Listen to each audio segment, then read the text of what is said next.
Hello YouTube, bienvenue ou re-bienvenue sur ma chaîne Nesty Books and Coffee. Aujourd'hui on se retrouve pour un premier update lecture pour mes lectures du mois de février. Je m'excuse par avance parce que je suis toujours malade, je sors de la grippe donc ma voix n'est pas celle que j'ai d'habitude. Je parle carrément du nez mais bon tant pis. Quand vous voyez cette vidéo, nous sommes le 8 mars qui est donc la journée internationale des droits de la femme. Il me semble que cette date a été officialisée en Russie, donc en URSS à l'époque, parce qu'il y avait des mouvements socialistes féministes qui souhaitaient obtenir par exemple le droit de vote. C'est une date assez politique, mais comme beaucoup de choses, les féministes, nous, les féministes, avons repris cette date à notre compte. Évidemment, on voit cette date un peu partout et il y a encore des mouvements un peu étranges, du style des codes promo pour cette journée, parce que bon, les femmes, voilà, on peut capitaliser dessus. Ce n'est pas l'objectif de cette journée, vraiment pas. C'est une journée de révolte, de combat. Évidemment, ça ne s'arrête pas à ce jour-là. Ce qui explique que j'ai fait plein de lectures en février, donc rien à voir. Ce n'était pas du tout prévu à l'origine, mais étant donné que cette update lecture sort un dimanche et que c'est le dimanche 8 mars, je me suis dit que c'était assez logique de vous parler de ces livres aujourd'hui. Donc voilà, j'ai fait pas mal de lectures féministes en ce début d'année. Et on va commencer tout de suite parce que je suis en train de m'attarder pour aucune raison. C'est parti.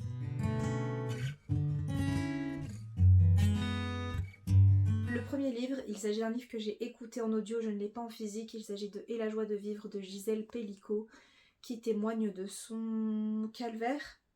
Gisèle Pellicot, elle a été victime de multiples V.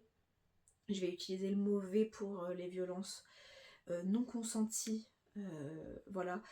J'ai pas envie que ma vidéo saute, donc je vais utiliser le terme V, enfin la lettre V. Et donc elle nous explique comment est né le procès de Mazan, voilà, parce qu'il y a quand même eu un énorme procès avec 53 accusés, il me semble, dont son mari qui donc a abusé d'elle et a fait venir d'autres hommes pour abuser d'elle. C'est un texte qui parle également de soumission chimique parce que Gisèle Pellicot a été droguée et donc n'était pas consciente de tout ce qui se passait. C'est un texte qui est absolument horrible. C'est un texte extrêmement dur dans un sens parce que ce qu'elle a vécu est inimaginable et en même temps c'est énormément de résilience. Gisèle Pellicot est connue pour sa résilience actuellement, pour le fait de n'avoir jamais baissé la tête, pour le fait d'avoir ouvert son procès, donc toutes les victimes de V ont le droit à un procès à huis clos. Elle a refusé ce huis clos. Voilà, pour elle, la honte devait changer de camp, c'est un slogan qu'on entend énormément. Et c'est vrai, la honte doit changer de camp. Donc voilà, elle a été portée au rang d'icône. Ce n'est pas un rôle qu'elle a choisi, mais elle nous explique un peu comment elle en est arrivée là. Et c'est absolument terrible parce que son mari, c'est 50 ans de sa vie, donc son ex-mari maintenant, c'est 50 ans de sa vie. Et comment allier ces deux figures, donc son mari, avec qui elle a eu 3 enfants et une vie pour elle pleine de joie et de complicité, et le calvaire qu'il lui a fait subir à côté de ça. Donc c'est vraiment très très intéressant. Il me semble que c'est coécrit, je n'ai plus le nom de l'autrice qui a aidé Gisèle Pellicot à retranscrire son parcours. Mais voilà, c'est une lecture qui est très intéressante, très forte, et ça montre aussi comment elle a fait pour ne pas sombrer, et ce qu'on attend aussi des victimes. Et le fait que elle a dans son malheur trouvé un peu d'espoir dans le fait que elle avait des preuves de ce qui lui était arrivé. Bref, je ne sais pas trop quoi vous dire, à part que je ne juge pas la qualité littéraire du livre. Ça m'intéresse pas. Et je ne note pas les témoignages. Je trouve que c'est un témoignage très très fort et très intéressant. En parallèle, j'ai également écouté Et j'ai cessé de t'appeler papa de Caroline Darian, qui est donc la fille de Gisèle Pellicot et de son ex-mari. Et Caroline a elle aussi été victime sans doute de certaines choses, étant donné que dans toutes les preuves qu'on a retrouvées pour le procès de Gisèle Pelicot, enfin le procès de l'ex-mari de Gisèle Pelicot, on a aussi retrouvé des photos de sa fille, Caroline, endormie, sans doute endormie chimiquement. Et Caroline nous explique aussi à quel point c'est difficile à quel point son parcours est difficile. Je trouve que c'est deux lectures à mettre en parallèle parce qu'on entend énormément de choses sur la relation entre ces deux femmes, du fait que Gisèle Pelicot ne croit pas, le fait que son ex-mari ait pu abuser de leur fille. Et il y a énormément de débats autour de tout ça, et en fait ça montre beaucoup de choses de la relation de ces deux femmes, et du fait qu'elles ont chacune leur façon de gérer le traumatisme. Voilà, je vais pas m'attarder davantage, mais si je pense que ce sont quand même des témoignages à découvrir, il faut s'accrocher. Il faut s'accrocher, c'est sûr, parce que c'est plein de détails, c'est cruellement réel, et ça fait mal, mais ce sont aussi des textes très importants, je pense. On passe sur tout à fait autre chose, ce ne sont pas des essais, mais j'ai lu l'intégralité des Culottés de Pénélope Bagieux, c'est publié ici chez Folio en format poche. Ce sont des bandes dessinées qui retracent le parcours de plein de femmes à différentes époques et de leurs combats et de tout ce qu'elles ont pu faire pour obtenir une place dans cette société.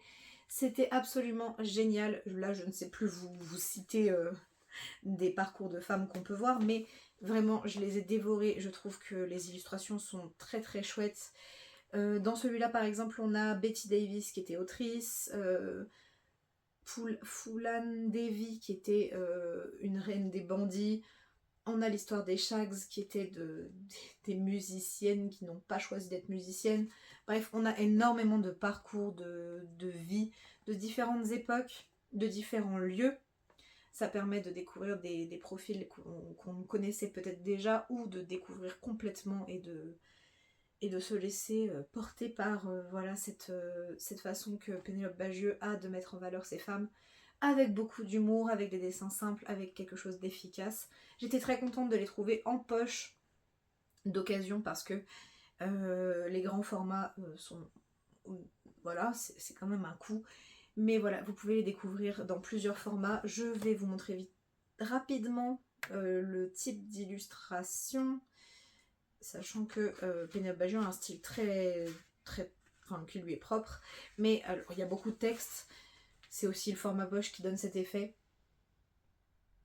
Voilà, je trouve ça absolument génial. J'ai adoré, et je pense que à l'occasion, si j'ai une salle à moi en tant que professeur, je pourrais les mettre à disposition de mes élèves parce que je trouve ça hyper intéressant et très très cool aussi de découvrir des portraits de femmes qu'on ne connaît pas forcément et qui ont pourtant fait de grandes choses. On passe ensuite à un texte que je voulais découvrir depuis longtemps, et j'en ai un autre maintenant de l'autrice à découvrir. Il s'agit de Sorcière de Mona Chollet. Donc Sorcière, la puissance invaincue des femmes, c'est publié chez Zone. Il s'agit d'un essai où on retrace la figure de la sorcière, et Mona Chollet nous explique comment cette figure a été transformée, comment elle a été diabolisée, puis comment les femmes comment les femmes se sont réappropriées cette figure qu'est la sorcière, parce qu'on a des sorcières maléfiques, mais on a aussi des sorcières qui sont juste des femmes qui ont d'autres croyances, d'autres pratiques, et j'ai trouvé ça hyper intéressant. C'est hyper bien documenté, c'est vraiment de la recherche, et en même temps c'est accessible, c'est facile à lire. Voilà, ça n'utilise pas des termes compliqués, c'est de la vulgarisation de recherche, et j'ai trouvé vraiment que c'était hyper cool et hyper précieux. Cette figure de sorcière, je trouve que... Bah voilà, j'en ai une vision très positive personnellement de la sorcière. Quand on me dit sorcière, je ne pense pas du tout à la méchante reine dans Blanche-Neige.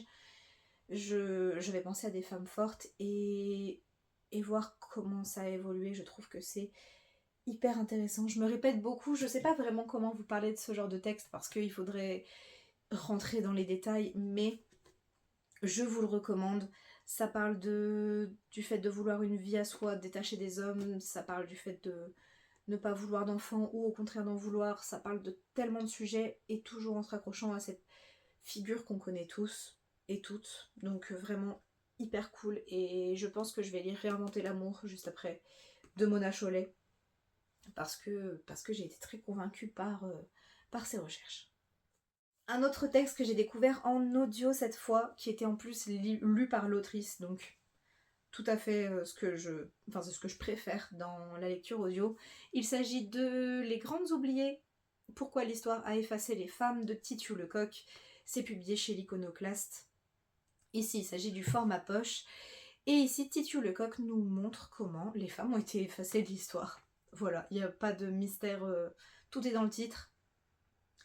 Elle retrace vraiment donc de la préhistoire à maintenant comment les femmes ont été effacées, comment l'histoire a un peu redessiné les contours, comment les livres d'histoire, comment l'enseignement a fait pour effacer les femmes.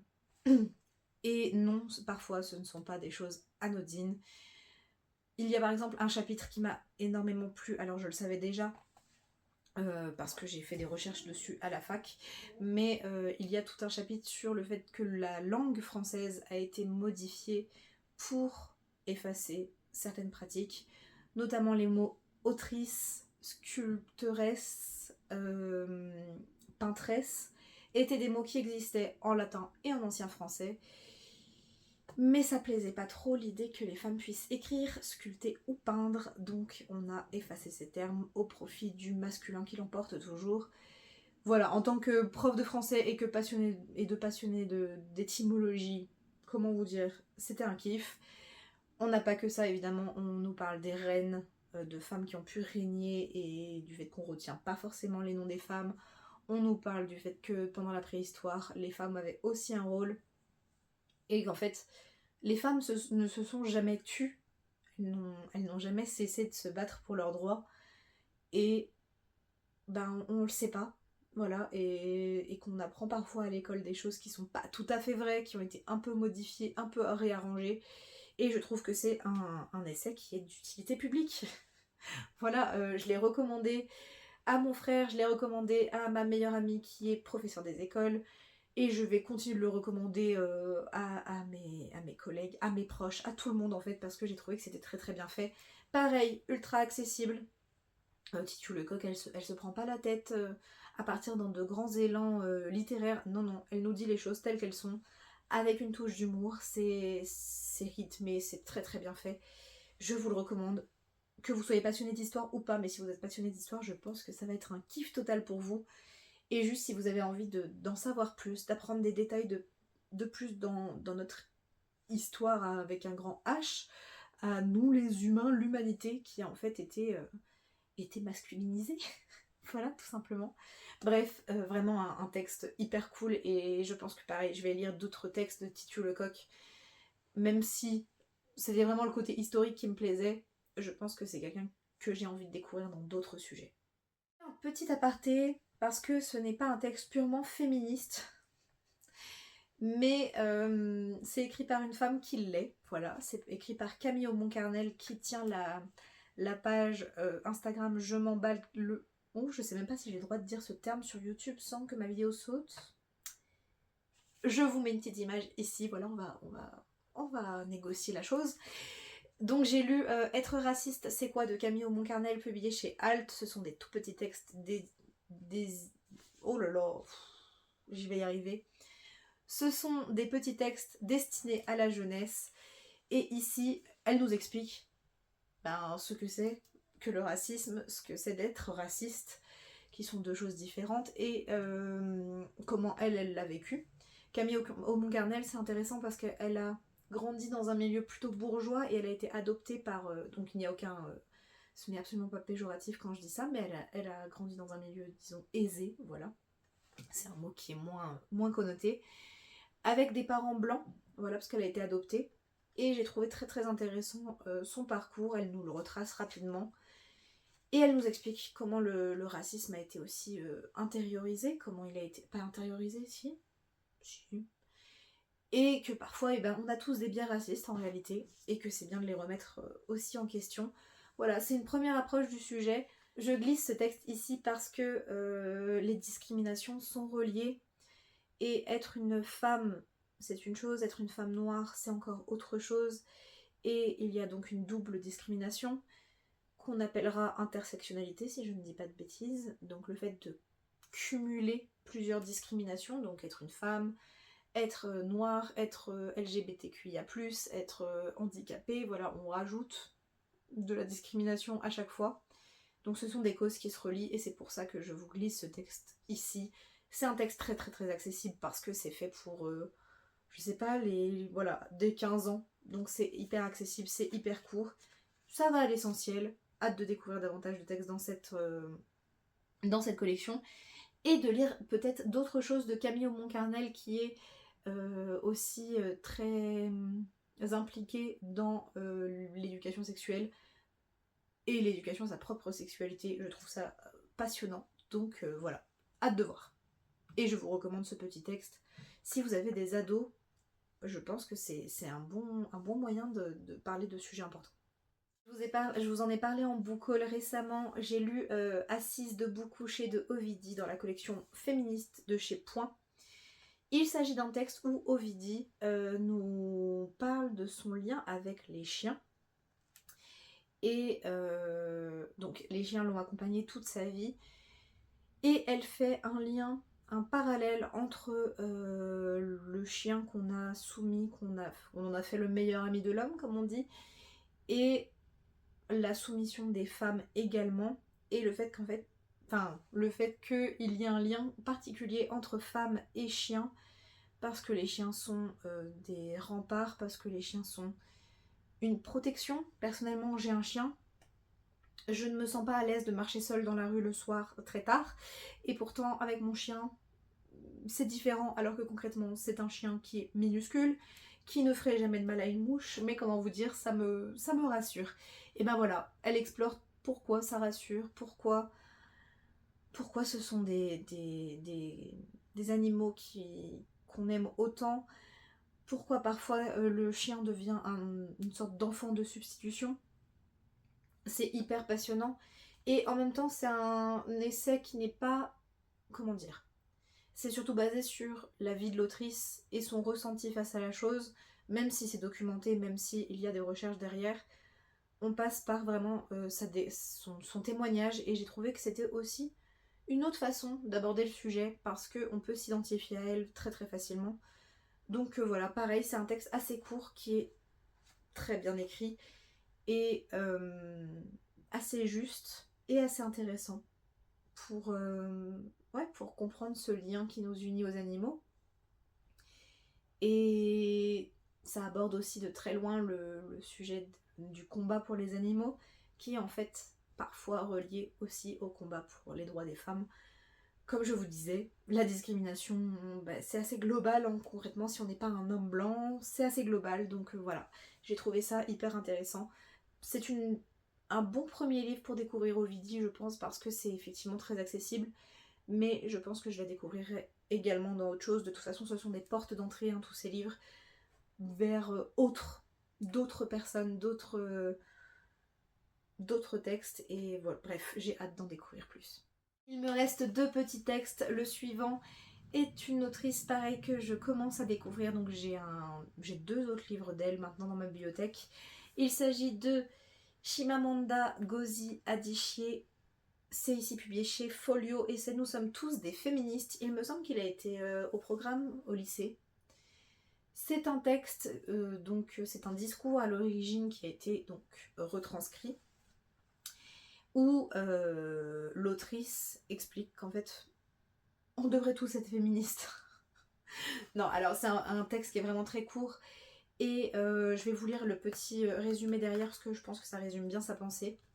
Il y a 2 discours, il y a Nous sommes tous des féministes et Le danger de l'histoire unique, qui aborde un autre sujet mais qui est hyper intéressant aussi. Je vous lis la 4e de couverture. Partout dans le monde, la question du genre est cruciale. Alors j'aimerais aujourd'hui que nous nous mettions à rêver à un monde différent et à le préparer. Un monde plus équitable. Un monde où les hommes et les femmes seront plus heureux et plus honnêtes envers eux-mêmes. Et voici le point de départ. Nous devons élever nos filles autrement. Nous devons élever nos fils autrement. Je pense que c'est un très bon texte pour rappeler ce qu'est le féminisme, parce que il y a une confusion, il me semble, autour du terme féministe. Le féminisme, à l'origine, c'est désirer l'égalité entre les hommes et les femmes, c'est désirer les mêmes droits pour les hommes que pour les femmes, et la même liberté. Ce n'est pas l'idée que les femmes doivent dominer les hommes, ça va à l'encontre même du principe. Le réel féminisme, ce n'est absolument pas un désir de domination ou de vengeance, c'est juste l'égalité entre les genres, entre les deux genres, j'ai envie de dire, mais c'est l'égalité pour tous, donc pour les femmes trans, pour les personnes non binaires, c'est vraiment l'égalité. Et c'est pour ça que ça rejoint plein d'autres combats, parce que on ne peut pas vouloir l'égalité entre les hommes et les femmes sans vouloir l'égalité avec tout le monde. C'est le principe même du féminisme. Et c'est ce qu'elle explique ici. Voilà, elle l'explique très bien. Elle explique comment les gens l'aperçoivent en tant que femme noire féministe, parce que ça a aussi d'autres impacts. C'est hyper intéressant et je comprends s'il a été mis au programme à une époque de français et de littérature au lycée, je comprends pourquoi, parce que c'est un très bon argumentaire, c'est un très beau discours qui va à l'essentiel et qui montre qu'effectivement nous devrions tous être féministes et que ce n'est pas un gros mot de l'être de le dire, ce n'est pas mal, ce n'est pas violent à l'origine et qu'il y a des dérives dans tout. Et je vais terminer avec un autre texte qui, pareil, s'éloigne un petit peu du sujet d'origine, mais je pense que c'est important d'en parler également. Il s'agit de Résister de Salomé Saké, c'est publié chez Payot. Il s'agit d'un manifeste contre l'extrême droite. Alors, elle le rappelle très très bien au début du texte. Salomé Saké n'écrit pas pour un parti quelconque, elle écrit contre l'extrême droite précisément. Elle rappelle d'où viennent quels sont les fondements, notamment du Rassemblement national, quelles sont les conséquences de l'extrême droite, quelles sont les conséquences qu'on a pu voir réellement dans le monde, et pourquoi c'est dangereux, pourquoi c'est un problème. Je trouve passionnant ce texte parce qu'elle parcourt plusieurs domaines. Elle rappelle donc les origines de l'extrême droite, elle rappelle à quel point c'est dangereux pour la culture et pour la liberté d'expression, elle rappelle également pourquoi c'est dangereux pour les droits humains, les droits fondamentaux en fait, et c'est particulièrement dangereux pour les femmes et pour les minorités. Mais en réalité c'est dangereux pour tout le monde. Je pense que c'est un texte qui est très très bien parce que il n'y a aucun mépris de la part de Salomé Saké envers les personnes qui pourraient adhérer aux idées de l'extrême droite. C'est un livre qui est fait pour ouvrir le débat, pour donner des arguments, pour remettre les pendules à l'heure en fait, sans être pour autant dans le mépris, sans être hautain, parce que on peut avoir des réactions très violentes quand on n'est pas d'accord avec le discours de quelqu'un, mais c'est contre-productif de penser que cette personne est plus bête que nous ou qu'elle a juste pas, elle a pas de valeur. Non, tout ça c'est faux et il faut effectivement ouvrir le débat. Elle rappelle à quel point c'est dangereux de ne plus communiquer et de complètement polariser le monde politique. On le voit aux États-Unis, il y a une polarisation, donc les démocrates d'un côté et les républicains de l'autre, et le dialogue est rompu, ou en tout cas est très très fragile, et que ça serait dangereux de le faire également ailleurs, notamment dans le paysage français. C'est un texte qui est très intelligent, qui est très bien fait, qui est accessible, qui n'est pas cher, voilà, je vous le dis, c'est 5€, donc pourquoi pas le découvrir. Je pense que ça peut parler à tout le monde, même aux électeurs de l'extrême droite. Il n'y a pas, comme je vous dis, il n'y a pas de jugement, mais c'est très très bien pour ouvrir le débat et c'est très très bien pour aussi avoir des clés pour débattre, parce que parfois c'est difficile d'ouvrir la discussion. Je pense que c'est nécessaire comme texte, encore plus actuellement, parce que parfois on peut avoir peur, parfois on peut être désespéré face à ce qu'on voit, on peut effectivement perdre espoir, c'est un petit peu d'espoir, même si ça fait peur, c'est un petit peu d'espoir. Je pense que c'est important pour tout le monde, également pour les femmes, c'est pour ça que je le cale là. Donc voilà, si vous avez l'occasion de le lire, n'hésitez pas, je pense que ça peut apporter quelques nouvelles idées et nouveaux arguments et l'envie quand même de continuer à se battre. Et voilà YouTube, c'en est tout pour ce premier update de mes lectures du mois de février. Évidemment, il y aura un deuxième update avec des lectures autres. Voilà, de la fantasy, de la science-fiction, bref. On va s'amuser autrement. Je pense que c'était important pour moi de faire cette vidéo, ça me tenait à cœur. N'hésitez pas à venir débattre en commentaire si vous avez envie de rebondir sur certaines choses que j'ai pu dire. Je m'excuse si j'ai été maladroite dans certains de mes propos. Je n'ai absolument pas la science infuse et j'adore apprendre. Donc voilà, si vous avez relevé des choses qui vous dérangent, il n'y a pas de souci, on peut en parler, toujours dans le respect et dans la bienveillance. On peut ne pas être d'accord et rester cordiaux, voilà. Rester bienveillant, rester poli. Moi je vous dis à très bientôt dans une prochaine vidéo et bah surtout d'ici là prenez soin de vous. Bye.